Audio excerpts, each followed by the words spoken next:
ஓம் ஸ்ரீ சாய்ராம். என் அன்பான சாய் சகோதர சகோதரிகளுக்கு வணக்கம். சாய் பக்தர் வாழ்க்கையில் நடந்த சாய்பாபா நடத்திய அற்புதத்தை நான் உங்களிடம் பகிர்ந்து கொள்ளப் போகிறேன். இப்போது நாம் சாய்பாபா அற்புதத்தை பார்ப்போம். சாய்பாபாவை பற்றி எனது அனுபவத்தை நான் உங்களிடம் கூற விரும்புகிறேன். சாய்பாபா எப்போதும் கருணை உள்ளம் கொண்டவர். நாங்கள் அவர் மீது நம்பிக்கையும் ஆறுதலையும் காண்கிறோம்.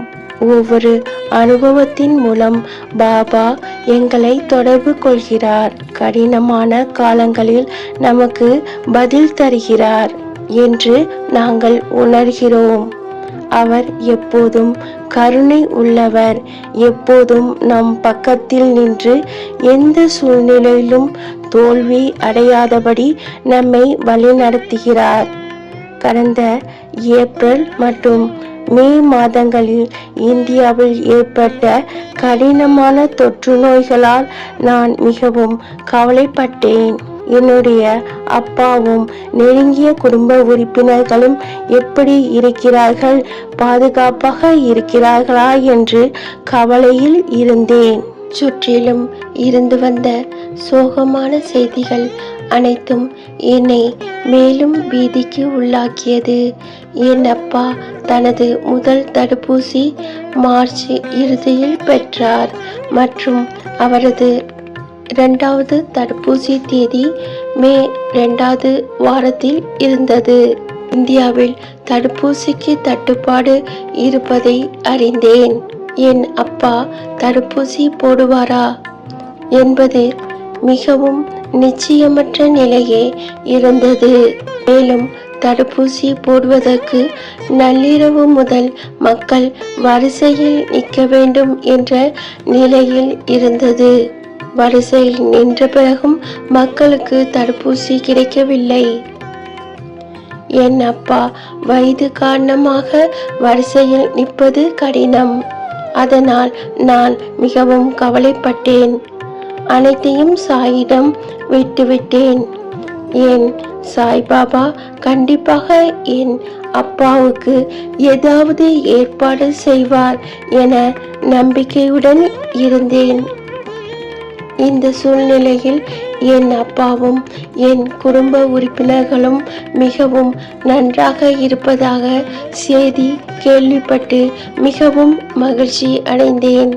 ஆயிரம் நான் வைத்த பிரார்த்தனை வீண் போகவில்லை என்று நினைத்து மிகவும் மகிழ்ச்சி அடைந்தேன். சாயிடம் நம்பிக்கை வைத்தால் கண்டிப்பாக அவர் நமது கோரிக்கையை ஏற்று நிறைவேற்றுவார் என்று நம்பிக்கையில் இருந்தேன். அதேபோல் நம்பிக்கையுடன் அனைவரும் நலமாக இருப்பதை அறிந்து மிகவும் மகிழ்ச்சி அடைந்தேன். என் அப்பாவுக்கு 2வது டோஸ் தேதிக்கு முன்பே எங்கள் குடும்ப நண்பர் மற்றும் பக்கத்து வீட்டுக்காரர் ஒருவர் திடீரென்று தனது உறவினரிடம் பேசி கூட்டம் குறைவாக இருக்கும் இடத்திற்கு அழைத்து சென்று அப்பாவுக்கு தடுப்பூசி போடலாம் என்று கூறினார். அதேபோல் அவரும் கூப்பன் தடுப்பூசி போடுவதற்கான கூப்பன் வாங்கி வந்து கொடுத்தார். என் அப்பாவுக்கு தடுப்பூசி போடப்பட்டது. என் அப்பாவுக்கு தடுப்பூசி போட முடியுமா நிச்சயமற்ற சூழ்நிலை இருந்தது. நான் சாயிடம் பிரார்த்தனை செய்து கொண்டேன். அதன் விளைவாக என் அப்பாவுக்கு சாதாரணமாக மிகவும் எளிமையாக அவர் சென்று தடுப்பூசி போட முடிந்தது. நான் அது சாய்பாபாவின் மீது வைத்திருந்த நம்பிக்கையும் பிரார்த்தனையும் நிறைவேறியது. என் அப்பாவுக்கு தடுப்பூசி போட அழைத்து சென்ற உறவினருக்கும் நண்பருக்கும் மிக்க நன்றி. சாய் அப்பாவிடம் பிரார்த்தனை செய்து கொண்டால் நம் நிச்சயமற்ற சூழ்நிலையை கூட சாதாரண இயல்பான நிலையாக மாற்றி நம் பிரச்சனைகளை நீக்கி அவர் நல்ல நிலைக்கு நம்மளை கொண்டு வந்து ஆசீர்வாதம் செய்து நம்மை அவர் மீது வைத்திருக்கும் நம்பிக்கையும் ஆசீர்வாதத்தையும் பெற முடியும் என்று நிரூபிப்பார்.